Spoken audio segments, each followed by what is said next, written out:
कल हम लोगों ने बात खत्म की थी जहां पे वो ये था कि फर्स्ट अमेंडमेंट ये कॉन्स्टिट्यूशन में किया गया था, फर्स्ट कह रहे फोर्थ कब 1955 में, और उससे जोड़ा गया था कहां अनुच्छेद 31(2) में कि अगर स्टेट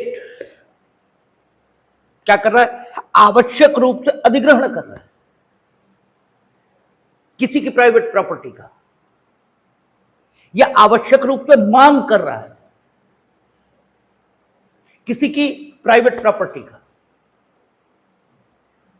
एक्विजिशन और रिक्विजिशन, इनमें से कोई एक काम कर रहा है। हमने कहा था रिक्विजिशन की हिंदी मीनिंग अध्यपेक्षा है, लेकिन इसकी जो सामान्य बोलचाल की भाषा में इसके लिए शब्द है वो मांग, यानी स्टेट ने मांग की आपकी प्राइवेट प्रॉपर्टी की या अधिग्रहण कर लिया, क्या के लिए, पब्लिक पर्पस के लिए, तो स्टेट ऐसा कर सकेगा। शर्तें केवल दो होंगी, एक कानून के माध्यम से ऐसा किया जा सकेगा और दूसरा ऑन पेमेंट ऑफ कंपनसेशन। और जो कंपनसेशन का निर्धारण है इसे करने का ढंग और इसे करने वाला प्राधिकारी, ये फोर्थ अमेंडमेंट से जोड़ दिया, क्योंकि यहीं पर दिक्कत आई थी, समस्या यहीं पर आई थी। जब 1955 के पूर्व की दशा थी तो 31(2) में यह तो लिखा था कि प्राइवेट प्रॉपर्टी अगर एक्वायर होगी या उसका पोजेशन लिया जाएगा, टेकन पोजेशन एंड एक्वायर, ये शब्द थे, तो पब्लिक पर्पस, कानून के माध्यम से, ऑन पेमेंट ऑफ कंपनसेशन, ये सारी चीजें तो थी, लेकिन कंपनसेशन निर्धारण का हक, कंपनसेशन कितना दिया जाए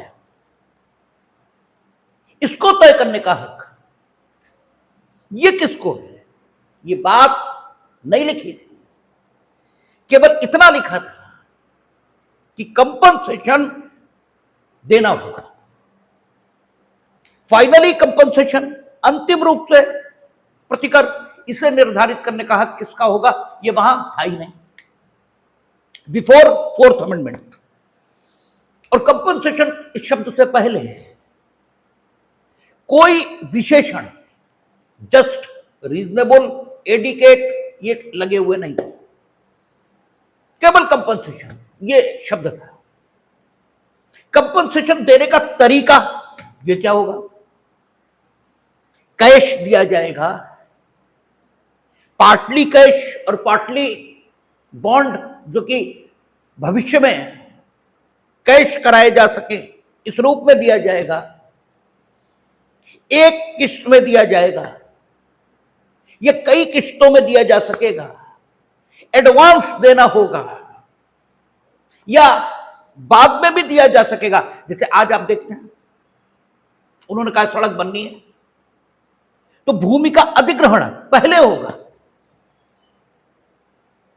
ठीक है, तो भूमि का अधिग्रहण ये आज की डेट पर पहले होता है, पहले होता मीनिंग देयर बाय कंपनसेशन का भुगतान पहले होता है और उसके बाद अधिग्रहण कंप्लीट माना जाएगा और तब सड़क बनेगी।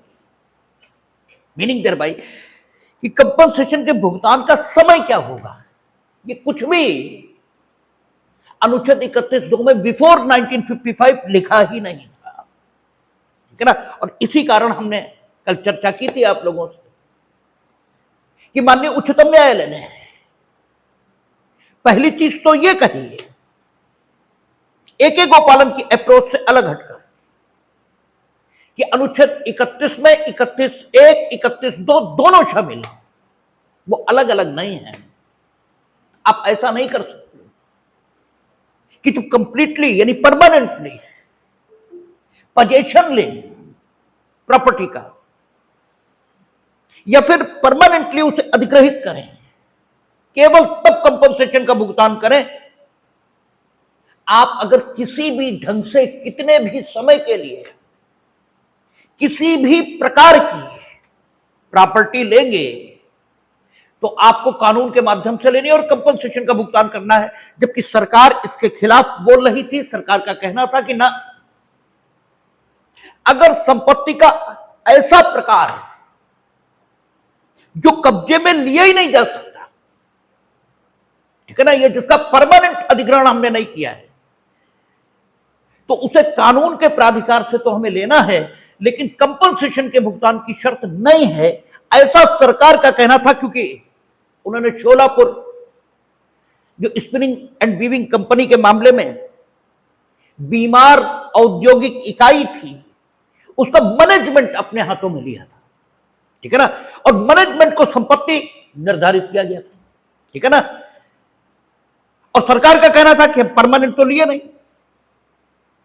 ठीक है, और न मैनेजमेंट ऐसी चीज है जिसका अधिग्रहण किया जा सके, हमने तो कुछ किया नहीं है, तो हम कानून बनाकर ये लेंगे, ये तो ठीक है, लेकिन कंपनसेशन का भुगतान ये कोई जरूरी बात नहीं है, क्योंकि 31(1) अलग है और 31(2) अलग है, क्योंकि सरकार एके गोपालन के अप्रोच पर बोल रही है, ठीक है ना, क्योंकि एके गोपालन में स्वयं सुप्रीम कोर्ट यही कह रहा है।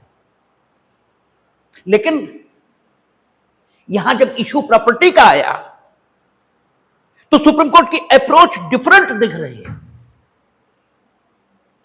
और वो जो कॉन्स्टिट्यूशनल इंटरप्रिटेशन के सिद्धांत हैं उन्हीं के मुताबिक संविधान की जो व्याख्या है वो करने लगे, जबकि एके गोपालन में कॉन्स्टिट्यूशनल इंटरप्रिटेशन के जो सिद्धांत है उनके विपरीत व्याख्या कर रहे हैं, क्योंकि कॉन्स्टिट्यूशनल इंटरप्रिटेशन का सिद्धांत है जो शब्द प्रयुक्त है उसका जो मैक्सिमम अर्थ हो सकता है वो लिया जाना चाहिए, जबकि एके गोपालन में उन्होंने विधि शब्द का मैक्सिमम अर्थ नहीं लिया था, मिनिमम अर्थ लिया था कि सब इनेक्टेड लॉ। एके गोपालन में डिफरेंट अप्रोच, यहां अप्रोच डिफरेंट है। उसके कारण पर कल हम लोगों ने बात की थी कि वहां स्वतंत्रता यह विवाद का विषय है, यहां संपत्ति यह विवाद का विषय है। और फिर हमने कहा था कि संभव है कि जो उच्चतम न्यायालय में बैठे न्यायाधीश हों उन्हीं के रिश्तेदारों के पास संपत्तियां हों। अब ये शोध का विषय है, या तो देखा जाए भाई किसके पास थी। तो इसलिए संपत्ति का मामला जब आया तो इन्हें कॉन्स्टिट्यूशनल इंटरप्रिटेशन भी याद आ गया, उसके सिद्धांत भी याद आ गए, इन्हें सब याद आ गया। जब व्यक्तिगत स्वातंत्र का सवाल था तो ये कॉन्स्टिट्यूशनल इंटरप्रिटेशन के स्थापित सिद्धांतों के विपरीत जाकर सरकार को सपोर्ट कर रहे थे।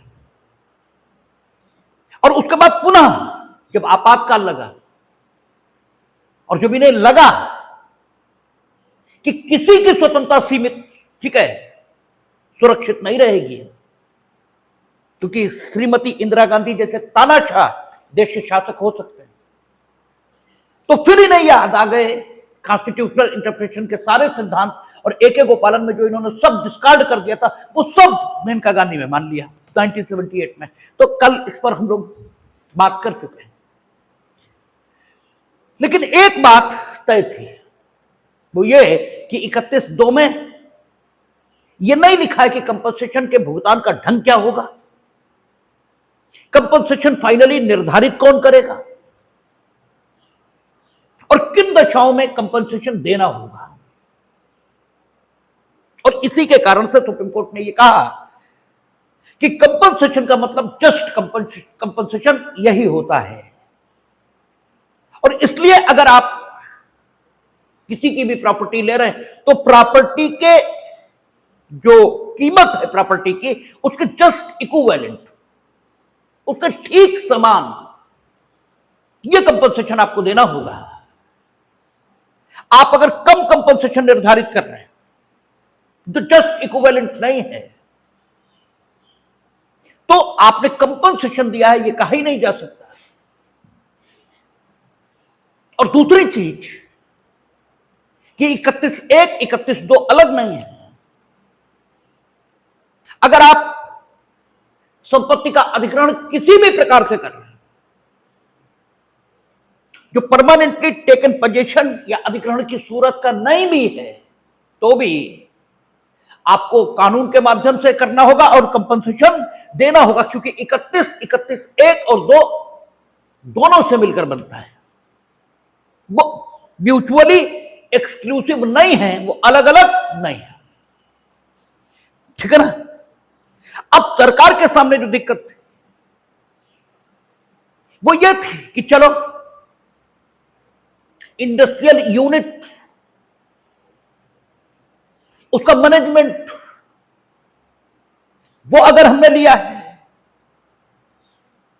तो चलो एक बार को कंपनसेशन का भुगतान कर भी दें। लेकिन लाहौर अधिवेशन में कांग्रेस ने जो वायदा कर रखा था कि हम जमींदारी खत्म करेंगे, और मोस्ट ऑफ द स्टेट में उन्हीं की गवर्नमेंट, तो जमींदारी तो खत्म करनी पड़ेगी, और जमींदारी खत्म करें तो तत्काल अब तो मामला you have taken the position और you have acquired the property of a individual, then you must give the compensation, and compensation just equivalent to the cost of that property। ये स्थिति आ गई। हालांकि ये आई बीमार औद्योगिक इकाई के संदर्भों में, लेकिन आ तो गई, और जब आ गई तो सुप्रीम कोर्ट का रुख ये तो दिखने लगा। तो इस रुख की धार, इसको कैसे कम करें, क्योंकि अभी बेसिक स्ट्रक्चर नहीं है, अभी बेसिक स्ट्रक्चर का जो सिद्धांत है वो अस्तित्व में ही नहीं है। अभी कॉन्स्टिट्यूशनल अमेंडमेंट कैसा भी हो सकता है, because we are discussing the scenario which was prevailing in the country in the year of 1955, and the principle of basic structure will be given by the Supreme Court in case of Keshwanand Bharti, which will be decided by the Supreme Court in 1973, ठीक है ना। तो there is no principle like basic structure, that is why the government has proposed the constitutional amendment in the parliament, and they have got amended the constitution by the 4th amendment, and they have added some words in article 13(1) subsection 2। और first जो बात उन्होंने कही वो उन्होंने कहा कि when we are going to compulsorily acquire or require, acquisition or requisition, the property of an individual, then we will make that acquisition or requisition just for public purpose, and through the media of law, कानून के माध्यम से, on payment of compensation। यहां तक बात ठीक है, but that compensation will be fixed by that law, meaning thereby, अब law कौन बनाएगा? legislature, meaning thereby the fixation of the compensation they have taken in their own hands, ठीक है ना। यही चीज सुप्रीम कोर्ट ने वहां, क्योंकि केवल कंपनसेशन था तो उन्होंने कहा था एडजेक्टिव तो कोई है नहीं, तो कंपनसेशन का मतलब हुआ just equivalent the cost of that property। Now they have changed the scenario and they have added in 4th amendment, by a 4th amendment in article 31 subsection 2, that the compensation which will be paid by the government to that individual whom the property of whom has been acquired by the state, that compensation will be fixed by the law which will be passed by the legislature। और अगर compensation की राशि उस कानून में नहीं लिखी गई, then the principles on the basis of which the compensation will be paid to the individuals, those principles will be, ठीक है, enacted by the legislature in that particular act। या तो उस अधिनियम में कंपनसेशन की राशि बताई जाएगी और या उन सिद्धांतों का विवरण लिखा जाएगा जिनके आधार पर कंपनसेशन निर्धारित होता है। आज जो लोकप्रिय टेक्निक है वो यही है कि सिद्धांतों का विवरण देते हैं। जैसे उन्होंने कहा, आप अखबार में छपता है कि 4 लेन होनी है सड़क, जमीन का अधिग्रहण होगा और जमीन के अधिग्रहण में उन्होंने कहा जो अर्बन प्रॉपर्टी होगी उसकी जो हम कीमत देंगे तो उसकी वर्तमान कीमत की 2 गुनी, और वर्तमान कीमत का निर्धारण हम कैसे करेंगे कि आसपास के क्षेत्रों में, आसपास की लोकेलिटी में जो प्रॉपर्टी बिक रही होगी वो जिस रेट में होगी, ठीक है ना, वो जिस रेट में बिक रही होगी उस रेट को हम अर्बन प्रॉपर्टी का रेट मानेंगे और उसका 2 गुना हम आपको देंगे। यानी सिद्धांत का विवरण दे दिया। आज यही टेक्निक ज्यादा लोकप्रिय है, लेकिन 4th अमेंडमेंट पे जोड़ दिया ये, या तो हम सिद्धांतों का विवरण देंगे, उन सिद्धांतों के मुताबिक कंपनसेशन की गणना की जाएगी, और या फिर हम स्वयं एक अमाउंट फिक्स कर देंगे कि इस प्रॉपर्टी के बदले में ये कंपनसेशन दिया जाएगा। लेकिन दोनों स्थितियां पहुंच तो लेजिस्लेचर के पास नहीं, ठीक है ना, यानी स्टेट के अपने हाथ में आ गई। स्टेट यानी वैसे तो जुडिशरी भी स्टेट है, लेकिन यहां स्टेट अगर हम सरकार को मान ले तो सरकार के हाथ में आ गई, क्योंकि ये हमने आपसे कई बार चर्चा की, ये सिर्फ कहने भर की बात होती है parliamentary form of the government में कि सब कानून लेजिस्लेचर का है। लेजिस्लेचर में तो सरकार हमेशा बहुमत में है ही, सरकार जो चाहेगी वो तो हो ही जाएगा, ठीक है। तो ये तो सिर्फ कहने भर की बात होती है। आप कहने भर को कह दो कि लेजिस्लेचर कंपनसेशन की राशि फिक्स करेगी, या सिद्धांतों का विवरण वो बनाएगी, वास्तव में तो ये सारा काम सरकार ही करेगी। तो सरकार ने तात्विक तौर पर देखें, ठीक है, मूलतः देखें तो सरकार ने अपने हाथों में ले लिया 4th अमेंडमेंट के माध्यम से। और 4th अमेंडमेंट के माध्यम से कल हमने ये भी कहा था कि काम ये भी किया कि कंपनसेशन के भुगतान का ढंग क्या होगा, ये भी बता दिया। और 31(2) में ये भी जोड़ा कि न सिर्फ कंपनसेशन की राशि, न सिर्फ सिद्धांतों का विवरण, बल्कि कंपनसेशन के भुगतान का ढंग ये भी उसी कानून में लिखा होगा। किस्तों में देंगे, आधा किस्तों में, कुछ किस्तों में, कुछ नगद ऐसे देंगे, भविष्य में देंगे, तत्काल देंगे, सारी चीजें वो एक्ट ही बताएगा। और अतिरिक्त सावधानी के तौर पर यह लिख दिया 31(2) में कि किसी भी न्यायालय में उस कानून को जिसे संपत्ति के इस प्रकार से अधिग्रहण के लिए बनाया जाएगा, तो किसी भी न्यायालय में इस आधार पर कि कंपनसेशन एडिकेट नहीं है, प्रतिकर उचित नहीं है, चुनौती नहीं दी जाएगी। आज की डेट पे तो ये जुडिशियल रिव्यू इसेंशियल पार्ट हो गया, बेसिक स्ट्रक्चर का पार्ट हो गया, तो आज की डेट पर कहेंगे तो अनकॉन्स्टिट्यूशनल हो जाएगा। लेकिन उस समय बेसिक स्ट्रक्चर है ही नहीं 1955 में, तो इसलिए ये और जोड़ दिया अतिरिक्त सावधानी के तौर पे, ताकि चुनौती ही न मिल पाए। जब चुनौती नहीं मिलेगी तो अनकॉन्स्टिट्यूशनल का सवाल ही नहीं है।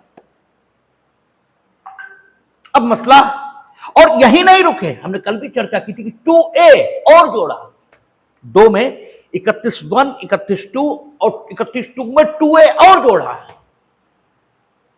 और 2A में कहा कि परमानेंट अधिग्रहण या स्थायी तौर पर मांग सरकार ने की है किसी इंडिविजुअल की प्रॉपर्टी की, ये केवल तब माना जाएगा जब प्रॉपर्टी इंडिविजुअल से लेकर सरकार ने अपने पास रख ली हो या अपने किसी निगम को प्रॉपर्टी दी हो। ये क्यों लिखा? ये इसे लिखने का कारण क्या है? इसे लिखने का कारण यह है कि 1951 में अधिकांश लैंड लॉ इन्होंने पास किए। भूमि सुधार कानून जितने भी थे अधिकतर स्टेट्स में इन्होंने 1951 में पारित किए। उनमें से अधिकतर चुनौती में थे, अधिकतर को चुनौती मिल रही थी। अब भी करें क्या? अच्छा, भूमि सुधार में इन्होंने क्या किया? एक इंडिविजुअल की प्रॉपर्टी ली, ठीक है ना, यानी जमींदार की प्रॉपर्टी ली, क्योंकि सारी खेती जमींदार की मानी जा रही है। तो जमींदार की खेती ली और किसे दे दी? दूसरे इंडिविजुअल को जो खेत जोत रहा था वाकई, क्योंकि जमींदार सारी भूमि पर खुद खेती तो करता नहीं था। जिसे आज पटके पर उठाना कहते हो, ऐसे ही वो तुम्हें दे देता था। तो जो एक्चुअल खेती को जोतता और बोता था वो तो दूसरा व्यक्ति होता था और मालिक जमींदार माना जाता था। इन्होंने क्या किया? सारी प्रॉपर्टी ली और जमींदार से लेकर जो एक्चुअल खेती करने वाले थे उनको दे दी, ठीक है, उनको दे दी। लेकिन जमींदार से तो ली, तो जमींदार को कंपनसेशन या तो न देना पड़े, और अगर देना पड़े तो उसी कानून के मुताबिक देना पड़े जो हम बनाए। तो लैंड लॉ में जमींदारी जब अधिग्रहित हुई तो कंपनसेशन तो मिला जमींदारों को, लेकिन लैंड लॉ के मुताबिक मिला। मतलब उस कंपनसेशन का निर्धारण किसने किया? जो कानून बना, जिसे आज तो आप राजस्व संहिता के नाम से जानते हो। जब राजस्व संहिता 2004 से पूर्व उत्तर प्रदेश जमींदारी विनाश एवं भूमि सुधार अधिनियम, ठीक है ना, उस कानून में जो प्रतिकर निर्धारित था वो मिला, न कि सुप्रीम कोर्ट ने निर्धारित किया। अगर ये 2A न हो, 2 न हो तो सुप्रीम कोर्ट निर्धारित करेगा और फिर जो प्रॉपर्टी आप लेंगे उसकी कीमत के बराबर दीजिए। तो 2A में इन्होंने लिखा कि अगर स्टेट ने एक इंडिविजुअल की प्रॉपर्टी लेकर, ठीक है, स्वयं को नहीं दी है, यानी अपने पास नहीं रख ली है या अपने द्वारा शासित निगम को नहीं दी है, तो यह नहीं माना जाएगा कि स्टेट ने आवश्यक रूप से संपत्ति का अधिग्रहण किया है। इसका फायदा यह हुआ कि जमींदारी एबॉलिशन, जिसमें इन्होंने प्रॉपर्टी लेकर के किसे दे दी? एक्चुअल खेती करने वालों को। उन्हें अगर ये कंपनसेशन न भी देते, यानी जमींदारों को कंपनसेशन न भी देते, तो भी ZA को अनकॉन्स्टिट्यूशनल नहीं कहा जा सकता, क्योंकि स्टेट ने प्रॉपर्टी अपने पास नहीं रखी। प्रॉपर्टी जमींदार से तो दी किसे? एक्चुअल खेती करने वालों को। तो ये ठीक है कि जमींदारी खत्म करते वक्त, जमींदारी को खत्म करने के लिए जो कानून लाए उसमें जमींदारों को इन्होंने प्रतिकर दिया, ये सही है। लेकिन अगर न भी देते तो भी 2A के कारण जमींदारी से के खत्म करने वाले कानून ये अनकॉन्स्टिट्यूशनल नहीं होते, क्योंकि जमींदार की प्रॉपर्टी इन्होंने खुद लेकर अपने पास नहीं रखी। तो ये एक्स्ट्रा सावधानी, अतिरिक्त सावधानी, इसके लिए इन्होंने 2A जोड़ दिया। अब शोलापुर जैसी जो औद्योगिक इकाइयां हैं, उनका मैनेजमेंट अगर ये लें टेम्परेरी, ठीक है, तो उसे कंपल्सरी एक्विजिशन एंड रिक्विजिशन माना नहीं जा सकता, ठीक है। पहली बात तो यही आ गई कि उसे आवश्यक अधिग्रहण मान नहीं सकते, और अगर मान भी लें तो चूंकि उसका मैनेजमेंट स्टेट ने न तो खुद लिया और न ही अपने द्वारा शासित किसी निकाय को दिया, तो कंपनसेशन फिर भी नहीं देना है, ठीक है ना। यानी कंपनसेशन या तो देना ही ना पड़े, ऐसे अमेंड किया फोर्थ अमेंडमेंट को कि या तो कंपनसेशन देना ही ना पड़े, अगर देना पड़े तो मेरे हाथ में रहे, ठीक है ना। तो 2A में इन्होंने ये और जोड़ दिया, 2A में नहीं 31(2) में 2A और जोड़ दिया। और फिर यही नहीं रुके, कल भी हमने कहा इसके बाद 31A 31B ये और जोड़ दिया, और 31A अभी हम उसकी बात नहीं कर रहे हैं ना, हम 31B की कर रहे हैं। लेकिन इतना और ध्यान कर लीजिए आपकी 31A और 31B में जो इन्होंने लिखा, उस लिखने का परिणाम यह था कि कुछ प्रकार के कानून 14, 19 और 21 कह रहे हैं, 14, 19 और 31 इनके आधार पर किसी भी न्यायालय में चुनौती दिए जाने से सुरक्षित हो गए। और जो 31B में लिखा, जिससे 9th शेड्यूल इन्होंने जोड़ दी, नवी अनुसूची चौथे संविधान संशोधन से जोड़ी, उसमें जिस कानून को रख दिया जाएगा वो भी जुडिशियल रिव्यू से बाहर हो गया। और ये सब कुछ किया जा सकता था उस समय, क्योंकि बेसिक स्ट्रक्चर का कोई प्रिंसिपल उस समय है ही नहीं। ये टेक्निक सुप्रीम कोर्ट ने लेजिस्लेचर ने अपनाई। अब प्रश्न वही आ गया, अब इसके बाद फिर प्रॉपर्टी एक्वायर होना शुरू हुई। तो पहली बार सुप्रीम कोर्ट के समक्ष जब ये मसले पहुंचे, यानी फोर्थ अमेंडमेंट के बाद जो प्रॉपर्टी एक्वायर हुई, ठीक है, Barrackpore coal limited versus union of India ऐसे करके मुकदमा है।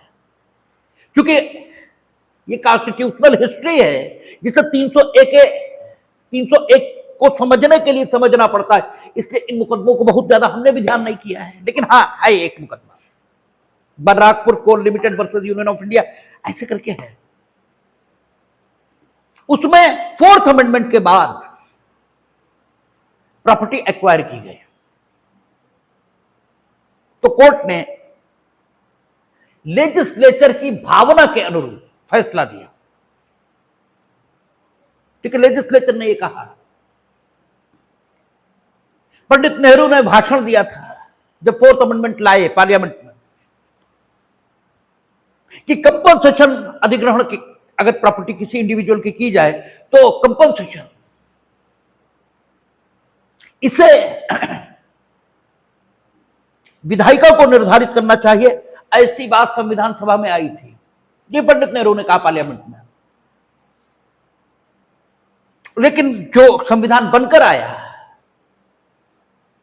उसमें कंपनसेशन निर्धारित करने का हक यह अंतिम रूप से कोर्ट के पास चला गया, क्योंकि कंपनसेशन शब्द का प्रयोग केवल हुआ तो कंपनसेशन क्या हो, क्योंकि विधियों के अर्थान्वयन का तरीक का जो हक है वो उनका है, तो कंपनसेशन का जो अर्थान्वयन हुआ वो उन्होंने just equivalent to cost of the property ये कर दिया। तो पंडित नेहरू ने यह कहा कि हम फोर्थ अमेंडमेंट के माध्यम से संविधान निर्माताओं की जो इच्छा थी उसको फलीभूत कर रहे हैं, और इसलिए कंपनसेशन के निर्धारण का अंतिम हक अपने हाथों में लिए ले रहे हैं, ऐसा पंडित नेहरू ने कहा पार्लियामेंट में। जबकि ये पूरी तरह सही नहीं है, क्योंकि पार्लियामेंट्री डिबेट्स आप उस समय की पार्लियामेंट्री डिबेट करें, कॉन्स्टिट्यूशनल असेंबली की डिबेट्स देखेंगे तो उसमें पंडित नेहरू जरूर इस पक्ष में थे कि कंपनसेशन के निर्धारण का अंतिम हक लेजिस्लेचर के पास हो, लेकिन इससे संविधान सभा के सभी सदस्य सहमत नहीं थे। और अगर होते तो फिर जो फोर्थ अमेंडमेंट में कर रहे थे वो मूल संविधान में ही होता।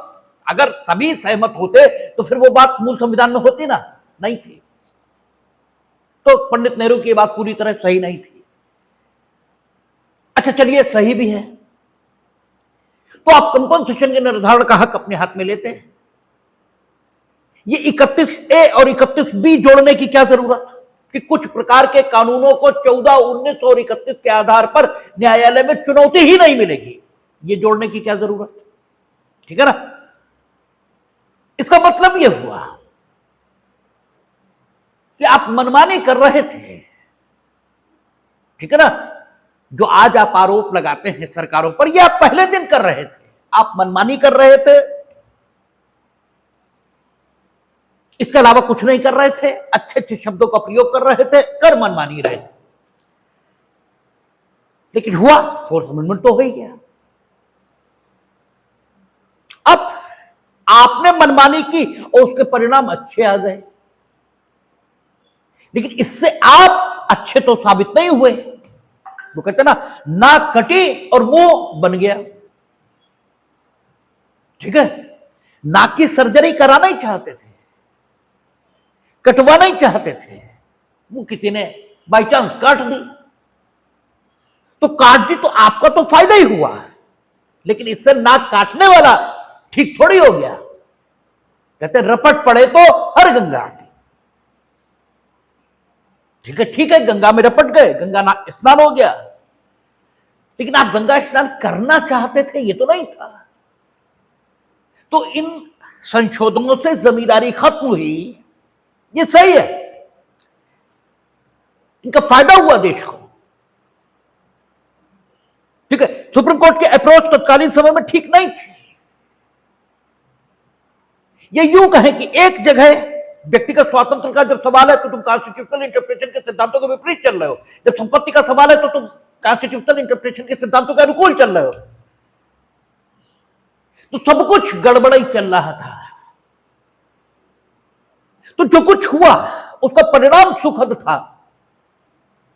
इसका अर्थ यह नहीं हो जाता कि जो कुछ हुआ उसे करने वाले ठीक थे, इसका अर्थ यह नहीं हो जाता। इसका अर्थ सिर्फ एक ही निकलता है कि तुम कुछ भी करो और किसी भाव से करो, जो होना है वो तो परमात्मा ने ही निर्धारित कर रखा है। तुम कुछ करो, किसी भाव से करो, इससे इतना ही तय होता है। खैर, अब जब सारा हो गया और फिर से प्रॉपर्टी एक्वायर हुई, तो पहली बार सुप्रीम कोर्ट के समक्ष जो मसला गया, तो उन्होंने जो फोर्थ अमेंडमेंट की भावना थी उसी के अनुरूप फैसला दिया। और चूंकि प्रतिकर बेहद कम दिया गया था, प्रतिकर बेहद कम दिया गया, जो प्रॉपर्टी ली थी उसका अगेंस्ट जो प्रतिकर दिया था वो बेहद कम था। और प्रतिकर के सवाल को लेकर, वो प्रतिकर जिस कानून के अंतर्गत निर्धारित किया गया था, अर्थात जिस कानून के माध्यम से प्रॉपर्टी अधिग्रहित की गई थी, उसको जब कोर्ट में चुनौती मिली तो सुप्रीम कोर्ट ने कहा कि फोर्थ अमेंडमेंट इसके कारण से, क्योंकि फोर्थ अमेंडमेंट में लिख दिया गया कि एडिकेसी ऑफ द कंपनसेशन। आप अन्य कोई बात बताओ कि ये जो भूमि अधिग्रहण के लिए कानून बनाया गया, इसे बनाने की विधायी शक्ति संबंधित विधायिका को 3 सूचियों में जो शक्तियां दी गई हैं विधायन की, उनके मुताबिक नहीं थी।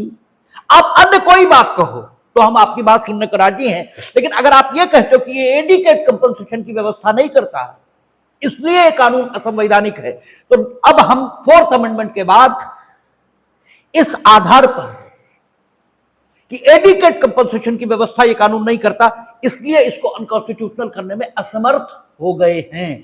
पहला जो मामला गया फोर्थ अमेंडमेंट के बाद, उसमें कोर्ट ने यही कहा, लेकिन धीमे धीमे कोर्ट का मत बदलने लगा। 2 मत आए, 2 मुकदमे शुरुआती दौर में। ठीक है, 2 मुकदमे आए, एक मेटल कॉर्पोरेशन ऑफ इंडिया, ठीक है, वर्सेस यूनियन ऑफ इंडिया, और दूसरा Shantilal builders versus state of Gujarat. ये 2 मुकदमे आए। इन 2 मुकदमों में कोर्ट ने जो कहा, ठीक है, वो कोर्ट की प्रवृत्ति को दर्शित करता है। अमेंड तो कर दिया, और अमेंडमेंट के बाद जो पहला मुकदमा कोर्ट ने डिसाइड किया, वो मुकदमा डेफिनेटली लेजिस्लेचर की मंशा के अनुरूप डिसाइड किया और कहा कि आप कानून को अब एडिकेसी ऑफ द कंपनसेशन इस आधार पर चुनौती नहीं दे पाएंगे। लेकिन धीमे धीमे कोर्ट का मत बदलना शुरू हो गया और कोर्ट ने कहा कि नहीं, कंपनसेशन शब्द का प्रयोग आज भी है। आज भी आपने कहा 31/2 में कि कंपनसेशन का भुगतान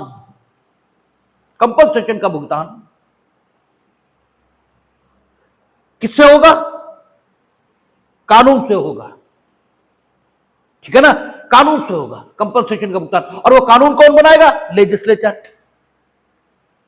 लेजिस्लेचर कानून में ली जाने वाली प्रॉपर्टी के अगेंस्ट जितना कंपनसेशन डिसाइड कर देगी वही दिया जाएगा, या लेजिस्लेचर सिद्धांतों का विवरण प्रस्तुत करेगी जिसके मुताबिक कंपनसेशन की गणना करके उसको कंपनसेशन दिया जाएगा जिसकी प्रॉपर्टी ली जा रही है, ठीक है ना। ये एक बात यहां पर और बोल रहे हैं कि ये जो बात आ रही थी लगातार कि कंपनसेशन यानी बिफोर 1955 कि कंपनसेशन का मतलब होता है just equivalent to cost of the property. ये किसमें कहा था उन्होंने? ये आपका Bela Banerjee versus union of India, इस मुकदमे में कहा था, और शोलापुर माली वाला जो मुकदमा, इन दो मुकदमों में कहा था, ठीक है। अब जो स्थिति आ रही है आफ्टर 4th अमेंडमेंट, तो कोर्ट ने कहा कि चूंकि अभी भी कंपनसेशन शब्द तो लिखा ही हुआ है और यह भी लिखा है कि कंपनसेशन की राशि या तो आप निर्धारित करेंगे या सिद्धांतों का विवरण आप देंगे जिसके मुताबिक कंपनसेशन की राशि निर्धारित की जाएगी, ये तो आज भी है। तो कंपनसेशन शब्द का प्रयोग अपने में यह ध्वनित करता है, वो तय आप करेंगे, ठीक है, तय आप करेंगे, सिद्धांतों का विवरण आप तैयार करेंगे, ठीक है, लेकिन सिद्धांतों का विवरण, इसका मतलब सिद्धांतों का विवरण होता है। सिद्धांत, ठीक है, जैसे हम लोग कई बार, और हमने आपसे कहा कि जो लोकप्रिय टेक्निक है वो सिद्धांतों का विवरण फिक्स करना ही है, ठीक है ना। एक कंपनसेशन की राशि कानून में बताना ये लोकप्रिय टेक्निक नहीं है। उस समय भी जब 1955 के बाद यानी 4th अमेंडमेंट के बाद कंपनसेशन तय करने की बात आ रही, तो पहली बार में तो इन्होंने लेजिस्लेचर की मंशा के अनुरूप ही ये बोले। सेकंड टाइम इन्होंने अपनी बात को बदलना शुरू कर दिया है, और जिस मुकदमे में बदलना शुरू किया, ठीक है, वज्र वेलू ऐसे करके है, ठीक है, उस मुकदमे में इन्होंने बदलना शुरू किया, और उसमें भी जिस कानून के माध्यम से प्रॉपर्टी अधिग्रहित की गई थी उसमें सिद्धांतों का विवरण दिया गया था कि इन सिद्धांतों के मुताबिक कंपनसेशन की गणना की जाएगी, ठीक है ना। तो कोर्ट ने यह कहना शुरू किया कि जैसे हम लोग आम बोलचाल की भाषा में कह देते हैं कि कोई चीज वहां मान लीजिए रास्ते में गिर गई, तो मजे मजे में जब कोई कहता कि चीज गिर गई तुम उठा नहीं सकते, तो मजे मजे में लोग कहते थे गिरी नहीं है, हमने वहां रखी है, ठीक है ना। हालांकि रखता कोई नहीं है, ये मजाकी है, ठीक है। तो इसी रूप में आप कहो कि अव्यवस्था ही यहां की व्यवस्था है, तो ये कोई बात नहीं हुई। अव्यवस्था कहीं की व्यवस्था नहीं हो सकती, अव्यवस्था कहीं की व्यवस्था नहीं हो सकती, ठीक है। व्यवस्था मतलब व्यवस्था होता है। तो कोर्ट ने कहना शुरू किया कि सिद्धांतों का विवरण मतलब मनमानापन नहीं होता, सिद्धांतों का विवरण होता है, क्योंकि शब्द का अपना ही कोई अर्थ है। और इस मुकदमे में आपने जो सिद्धांतों का विवरण प्रस्तुत किया है कंपनसेशन की गणना करने के लिए, इसे सिद्धांतों का विवरण कहा ही नहीं जा सकता, इसे मनमानापन कहा जा सकता है। आपने सिद्धांतों के विवरण के नाम पर मनमानापन किया है, और इस मनमानेपन से निर्धारित किए गए तरीके से जो कंपनसेशन निर्धारित किया जाएगा वो कंपनसेशन होगा ही नहीं, क्योंकि कंपनसेशन का मतलब, ठीक है आपने फोर्थ अमेंडमेंट के बाद कह दिया कि आप निर्धारित करेंगे, लेकिन कंपनसेशन तो निर्धारित करेंगे ना आप जो निर्धारित करेंगे वो क्या निर्धारित करेंगे? कंपनसेशन। चलिए, just equivalent to the cost of the property तो न हो, मान लिया, लेकिन अगर मेज 200 रुपए की है तो सिद्धांतों के किसी भी विवरण से इसकी कीमत 2 रुपए नहीं लगाई जा सकती। आप सिद्धांतों का कोई विवरण ले आओ, इस मेज की कीमत 2 रुपए नहीं हो सकती, ठीक है ना? तो प्रतिकर ये शब्द तो आज भी है। आप सिद्धांतों के विवरण के माध्यम से जो निर्धारित करेंगे वो क्या होगा? प्रतिकर, कंपनसेशन। आप कंपनसेशन देंगे चीज का, तो कंपनसेशन के मतलब ये हुए कि जो चीज आपने ली उसके बदले में आप जो देंगे वो ऐसा तो हो जिसके बारे में ये कहा जा सके कि वाकई ये उस चीज के बदले दिया जाना न्यायसंगत लगता है। चलो ये मेज इतनी बड़ी है, इसके बदले छोटी मेज दे दो, क्योंकि प्रतिकर किस ढंग से दिया जाएगा वो निर्धारित करने का ढंग आपने अपने हाथ में ले लिया। कैश दे सकते हैं आप, वस्तु में दे सकते हैं, भविष्य में दे सकते हैं, तुरंत दे सकते हैं, वो सारी चीजें ठीक है। और अगर कैश में दे रहे हो तो ये 200 रुपए की अगर है तो चलो 150 दे दो, लेकिन सिद्धांतों का कौन सा विवरण कह सकता है कि ये 2 रुपए की आप दे दो इसके बदले? ठीक है ना? कोर्ट ने ये रुख प्रदर्शित करना शुरू कर दिया, क्योंकि कंपनसेशन शब्द अभी भी है, ठीक है? कंपनसेशन शब्द अभी भी है, सिद्धांतों का विवरण कंपनसेशन की गणना के लिए अभी भी प्रस्तुत किया जाना जरूरी है। और सिद्धांतों के विवरण का मतलब सिद्धांतों का विवरण हुआ, मनमानापन नहीं हुआ। और सिद्धांतों के विवरण के माध्यम से जब कंपनसेशन की गणना होगी तो फिर उसे कंपनसेशन लगना चाहिए। कोर्ट ने अब यह रुख अपनाना शुरू कर दिया और इसमें प्रमुख मुकदमे 3, एक मेटल कॉर्पोरेशन, ठीक है, दूसरा शांतिलाल और तीसरा बैंक नेशनलाइजेशन। और बैंक नेशनलाइजेशन केस वो केस है जिसने पुनः 31/2 को अमेंड करने का रास्ता खोल दिया, ठीक है ना? जो बैंक नेशनलाइजेशन केस डिसाइड हुआ इसने फिर से 31/2 को अमेंड करने का रास्ता खोल दिया और 25th अमेंडमेंट, 25वां संविधान संशोधन, ठीक है, बैंक नेशनलाइजेशन केस के इफेक्ट को कम करने के लिए ही लाया गया, ठीक है ना? जिससे 31C जोड़ दी गई, ठीक है ना? 31A 31वीं फोर्थ अमेंडमेंट से जोड़ दिया और अब 31C जोड़ देंगे और उसका रास्ता कौन सा बनेगा? Bank nationalisation. और फिर जब 25th ये संविधान संशोधन कर देंगे उसी के संवैधानिक तक चुनौती मिलेगी केशवानंद भारती में। और फिर जब केशवानंद भारती 1973 में डिसाइड होगा तब बेसिक स्ट्रक्चर का प्रिंसिपल आ जाएगा, ठीक है? This is the constitutional history. इस ढंग से मामला चलेगा। अब जो मेटल कॉर्पोरेशन ऑफ इंडिया का केस था, इसमें इन्होंने किया क्या? मेटल कॉर्पोरेशन इसका अधिग्रहण कर लिया और अधिग्रहण करने के बाद कंपनसेशन, इसके निर्धारण का सवाल उठा। तो इन्होंने कहा कि जो मेटल कॉर्पोरेशन ऑफ इंडिया के इक्विपमेंट्स और मशीनरी है जो एकदम नई है,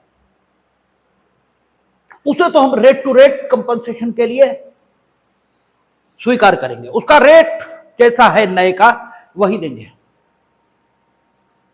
लेकिन जो पुराने इक्विपमेंट्स हैं उनका जो रेट का निर्धारण है वो हम कीमत के आधार पर, जो नए की कीमत है उसके आधार पर नहीं करेंगे।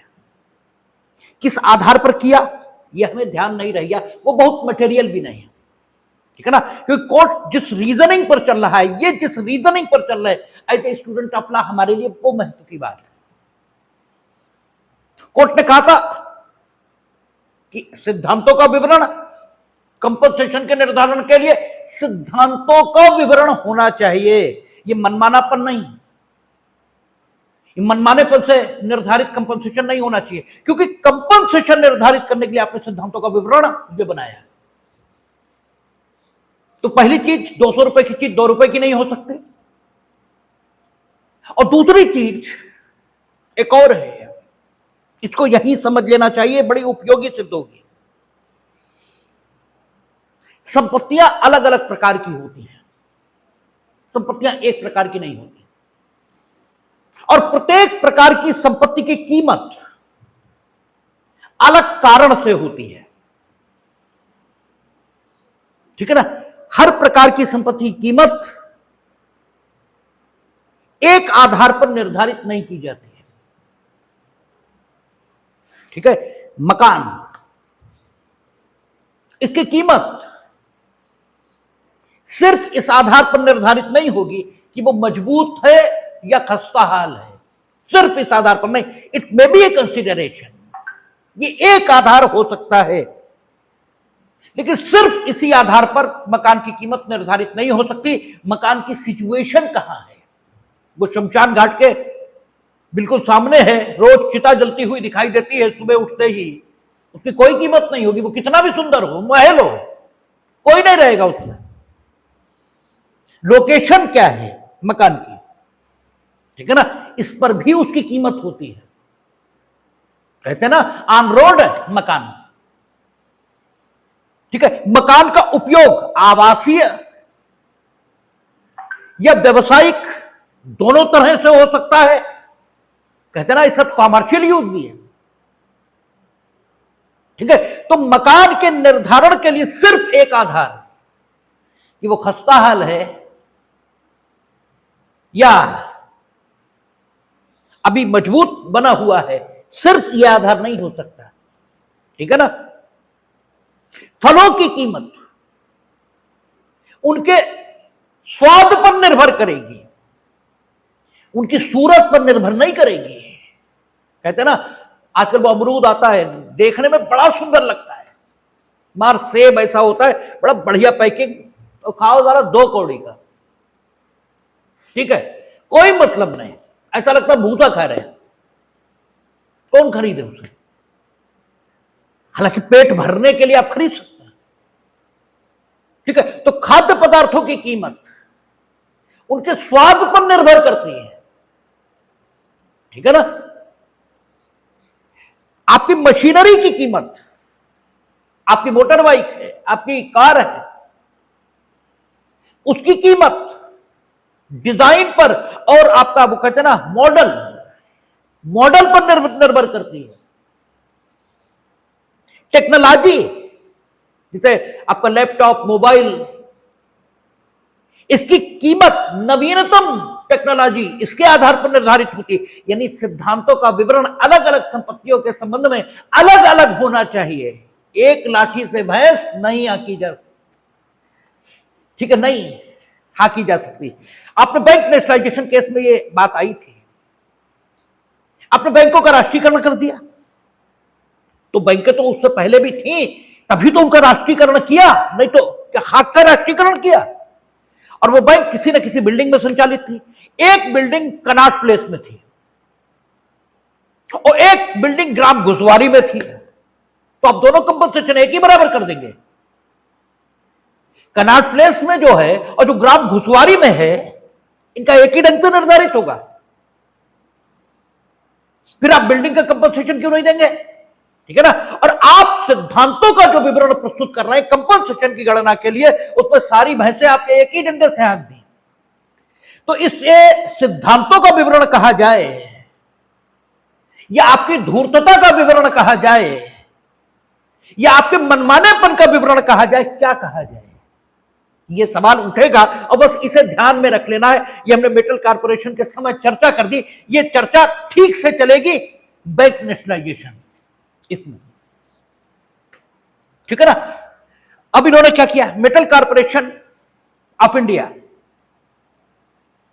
इसका अधिग्रहण किया और अधिग्रहण करने के लिए कानून बनाया। उसमें जो सिद्धांतों का विवरण इन्होंने कंपनसेशन की गणना के लिए प्रस्तुत किया, उसमें यह कहा कि नए का तो हम रेट टू रेट लगाएंगे, नई मशीनरी और सारी चीजों का, पुराने का हम नहीं लगाएंगे। हालांकि उपकरण अगर नए हैं तो उन्हें रेट टू रेट लगना चाहिए, लेकिन अगर पुराने भी हैं तो आप रेट टू रेट भले ही ना लगाओ। जैसे पेचकस है तो उसमें क्या नया हो जाएगा और क्या पुराना हो जाएगा। अगर 10 रुपए का नया मिल रहा है, अरे भाई पुराना है तो 7-8 का लगा लो, क्योंकि पेचकस में तो कुछ ऐसा हो नहीं जाएगा। प्लास है उसमें क्या हो जाएगा, ठीक है ना। तो चीजों को देखना पड़ेगा। तो मेटल कॉर्पोरेशन ऑफ इंडिया में इन्होंने जो कंपनसेशन निर्धारण के लिए सिद्धांतों का विवरण बनाया, उसे कोर्ट ने फिर उपयुक्त नहीं कहा और उन्होंने कहा कि ठीक है, 4th अमेंडमेंट के बाद एडिकेसी ऑफ द कंपनसेशन, इसके आधार पर चुनौती नहीं मिलेगी, लेकिन कंपनसेशन की युक्ति संगतता, रीजनेबिलिटी ऑफ द कंपनसेशन, इस पर तो चुनौती मिलेगी, ठीक है। कंपनसेशन युक्ति संगत तो होना चाहिए और उसके लिए जो सिद्धांतों का विवरण बना उसे युक्ति संगत होना चाहिए। यदि वो नहीं है तो आपका जो कानून है वो अनुच्छेद 31(2) से बाधित हो रहा है, ठीक है ना, क्योंकि वो 31(2) की भावना के अनुरूप नहीं है। और जब वो 31(2) की भावना के अनुरूप नहीं तो 13 उसे प्रारंभ से शून्य कर देती है, या अनुच्छेद 13 उसे प्रारंभ से शून्य कर देता है, क्योंकि अनुच्छेद 13(2) कि राज्य ऐसा कोई कानून नहीं बनाएगा। अब फिर कोर्ट ने अपना पुराना रुख अख्तियार कर लिया। उसमें सिर्फ बदलाव जो आया है वो सिर्फ इतना कि अब उन्होंने जस्ट इक्विवेलेंट, ये तो नहीं लेकिन रीजनेबल कंपनसेशन की बात शुरू कर दी है। बदलाव सिर्फ इतना आया है, इसके अलावा कुछ भी नहीं। दूसरा मुकदमा है ये मेटल कॉर्पोरेशन और दूसरा Shantilal builders versus state of Gujarat. Shantilal builders में क्या हुआ, जो भूमि के अधिग्रहण के लिए कानून मतलब भूमि के अधिग्रहण के लिए कानून बनाए गए, ये तो ना कहें, भूमि जिस कानून के अंतर्गत अधिग्रहित की गई वो 1946 यानी स्वतंत्रता के पूर्व, 42 हो या 46 हो में याद नहीं है, लेकिन स्वतंत्रता के पूर्व था। उस कानून के मुताबिक भूमि का अधिग्रहण किया गया, अधिग्रहण हो गया, लेकिन एक्चुअल पोजीशन यानी वास्तव में भूमि लेने का काम 1957 में हुआ, यानी लगभग 10-12 साल बाद, ठीक है ना। और कंपनसेशन अधिग्रहण से पूर्व यानी एडवांस में भी दिया जा सकता है। आज की परंपरा यही है कि अधिग्रहण से पूर्व देते हैं, लेकिन यह कोई शर्त नहीं है, अधिग्रहण के बाद भी दिया जा सकता है। तो अधिग्रहण तो 1946 में हो गया। जब 1957 में एक्चुअल पोजीशन लिया तब कंपनसेशन का भुगतान किया, और जो भुगतान किया वो 1946 में जो रेट संपत्ति का था उसके मुताबिक किया, ठीक है ना, उसके मुताबिक किया जो 1946 में रेट था संपत्ति का, क्योंकि अधिग्रहण तो उसी समय किया। एक्चुअल पोजीशन 1957 में लिया और एक्चुअल पोजीशन जब लिया तब कंपनसेशन दिया, और कंपनसेशन की गणना 1946 के हिसाब से कर ली, उस कीमत के हिसाब से जो 1946 में थी। मालिकों का कहना था 46 से 57 तक हमारे रेट बढ़ गए, तो एक्चुअल पोजीशन हमें अगर आप ले रहे हो तो 1957 के रेट से कंपनसेशन मिलना चाहिए। मामला सुप्रीम कोर्ट पहुंच गया, तो कोर्ट ने यह कहा कि एडिकेसी ऑफ द कंपनसेशन ये अब विवाद का विषय रहा ही नहीं, क्योंकि 31(2) आ गया और वो ये कहता है एडिकेसी ऑफ कंपनसेशन के विषय पर आप कानून को चुनौती नहीं दे सकते, और आपको जो भुगतान हुआ है उसे ऐसा नहीं कह सकते जो वो बिल्कुल मनमाना है। इसलिए उन्होंने अधिग्रहण और जो कंपनसेशन 1946 के हिसाब से दिया जा रहा था उसको ठीक माना और ये कहा कि एडिकेसी ऑफ कंपनसेशन, ये just adequacy of the compensation इस आधार पर चुनौती नहीं मिल सकती, ठीक है ना। और कंपनसेशन का just equivalent to the cost of the property ये होना जरूरी नहीं है, ठीक है ना, क्योंकि फोर्थ अमेंडमेंट आ गया। अगर हम ये मान लें कि just equivalent to the cost of the property होना चाहिए तो फोर्थ अमेंडमेंट फेल हो गया, फिर तो फोर्थ अमेंडमेंट का मतलब ही कुछ नहीं बचा, लेकिन चूंकि फोर्थ अमेंडमेंट हो गया है इसलिए just equivalent to the cost of the property ये हो ही नहीं सकता। अब तो रीजनेबल होना चाहिए, बस इतनी बात बची। अब तो रीजनेबल होना चाहिए आफ्टर फोर्थ अमेंडमेंट। और आप कहते हो कि 57 में जो हमारी प्रॉपर्टी की कीमत है वो हमें कंपनसेशन में मिलना चाहिए, इसका मतलब आप मांग क्या रहे हो? आप मांग रहे हो just equivalent to the cost of the property, ये मांग रहे हो, और ये आप मांग नहीं सकते फोर्थ अमेंडमेंट के बाद। और उन्होंने उठाया मामले को, रिजेक्ट कर दिया और कहा युक्ति संगत है आपका, अनरीजनेबल नहीं है। अब ये सरकार के पक्ष की बात थी। मेटल कॉर्पोरेशन में जो कहा वो इंडिविजुअल्स के पक्ष की बात है, और शांतिलाल में जो कह दिया वो सरकार के पक्ष की है। अब यहीं पर एक चीज और समझ लेनी चाहिए, शांतिलाल में ऐसा क्यों कहा? शांतिलाल में ऐसा इसलिए कहा क्योंकि जब भूमि अधिग्रहित की जाती है कि इंडस्ट्रियल यूनिट, क्योंकि प्रॉपर्टी इसका अर्थ क्या लेंगे, वो जो 19(1)(f) में बताया था, प्रॉपर्टी की कई किस्में हो सकती हैं, ठीक है ना। वो अधिकार हो सकता है, वो प्रॉपर्टी से प्राप्त होने वाला लाभ हो सकता है, वो अचल संपत्ति हो सकती है, सारी चीजें हो सकती हैं, ठीक है ना। लेकिन अचल संपत्ति यानी भूमि, मकान, ये जब अधिग्रहित किए जाते हैं अक्सर तभी विवाद होता है, अक्सर। इसीलिए आपको ऐसा लगता है मानो भूमि का अधिग्रहण ही होता है, अन्य प्रकार की संपत्तियों का अधिग्रहण नहीं होता, लेकिन होता अन्य का भी है। तो भूमि अधिग्रहण के संबंध में एक बड़ी स्थापित परंपरा न्यायिक क्षेत्रों में चली आ रही थी, और वो न्यायिक क्षेत्रों में आज भी चलती है वो परंपरा कि भूमि अधिग्रहण के मामलों में जो कंपनसेशन का भुगतान होता है वो उसी दिनांक, ठीक है, पर संपत्ति की कीमत के मुताबिक होता है जिस दिनांक पर अधिग्रहण किया जाता है, ठीक है। एक्चुअल पोजीशन जिस डेट पर लिया जाता है उस डेट पर संपत्ति की कीमत के मुताबिक भूमि अधिग्रहण के मामलों में कंपनसेशन का भुगतान नहीं किया जाता। यह परंपरा है, और कोर्ट ने इसी परंपरा का निर्वाह शांतिलाल बिल्डर्स में कर दिया, ठीक है ना। वो इस स्थापित परंपरा के खिलाफ नहीं जाना चाहते थे, इसलिए उन्होंने कह दिया कि 1946 में, चूंकि अधिग्रहण तो 1946 में हुआ था, पोजीशन 1957 में लिया, इसलिए ये डिसीजन आया। लेकिन आ तो गया। अब जब आ गया तो दो व्यू फिर हो गए, ठीक है। एक, सरकार ने जो कंपनसेशन निर्धारित किया है वो ठीक है, ठीक है। दूसरा, देखेंगे कि सिद्धांतों का विवरण क्या युक्ति संगत है, और जो सिद्धांतों का विवरण के मुताबिक कंपनसेशन निर्धारित किया गया वो क्या वो युक्ति संगत है। दोनों बातें आ गई, तो क्या होना चाहिए? इन दोनों अप्रोचेस में से कौन सी अप्रोच चलनी चाहिए, यह प्रश्न फिर खड़ा हो गया। और इसी बीच बैंकों का राष्ट्रीयकरण कर दिया गया,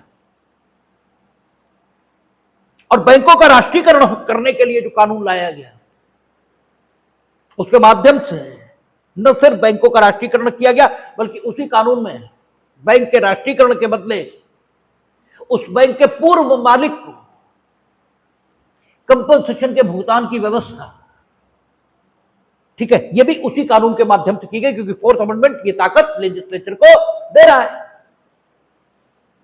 और उसमें सिद्धांतों का विवरण, हमने आपसे कहा ना लोकप्रिय परंपरा यही है कि सिद्धांतों का विवरण देते हैं, अमाउंट फिक्स नहीं करते, कंपनसेशन का अमाउंट फिक्स नहीं करते, सिद्धांतों का विवरण नहीं देते, यही लोकप्रिय परंपरा है। तो फिर से क्या किया, सिद्धांतों का विवरण उस कानून में दिया, और बैंकों का राष्ट्रीयकरण करने के बाद बैंकों के पूर्व स्वामी को उस सिद्धांतों के विवरण के मुताबिक कंपनसेशन का भुगतान कर दिया।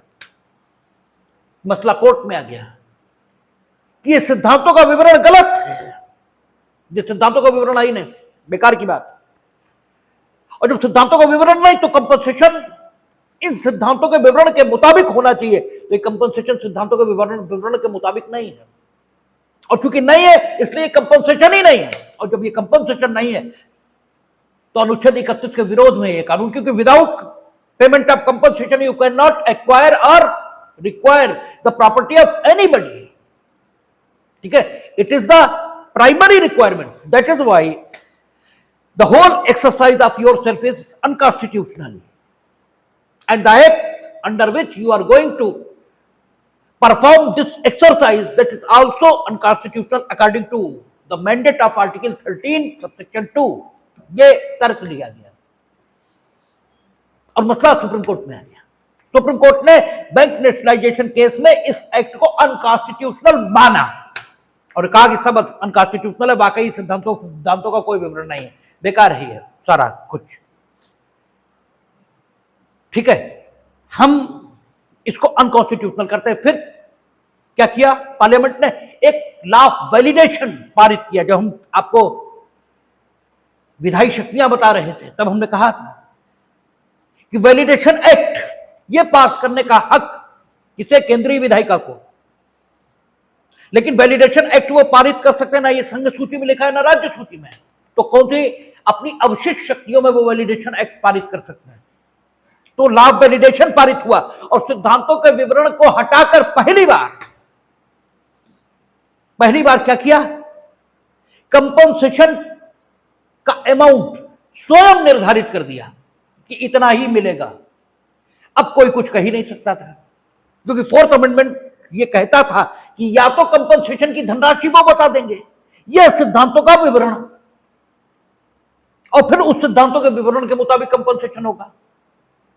सिद्धांतों के विवरण के मुताबिक पहली बार उन्होंने किया था, तो यह कहा गया कि सिद्धांतों का विवरण है ही नहीं, ये मनमानापन है, और इस मनमानेपन के मुताबिक चूंकि कंपनसेशन की गणना की गई, ये कंपनसेशन है ही नहीं।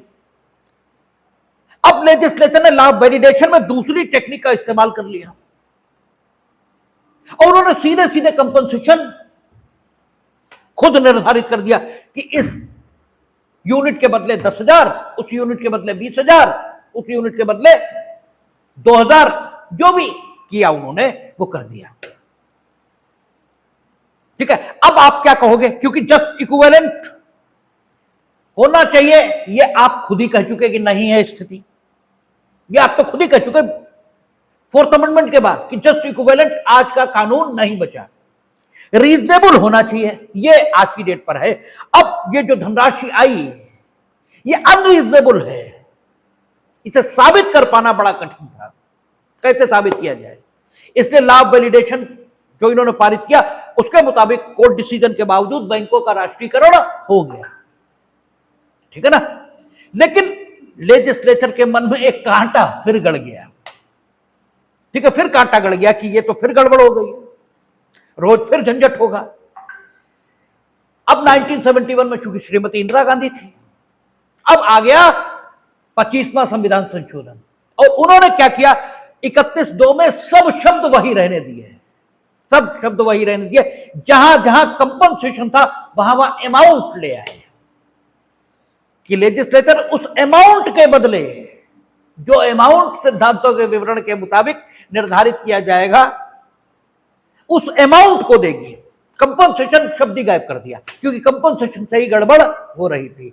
उसका क्या फेट हुआ इस पर कल बात करेंगे, देखिए।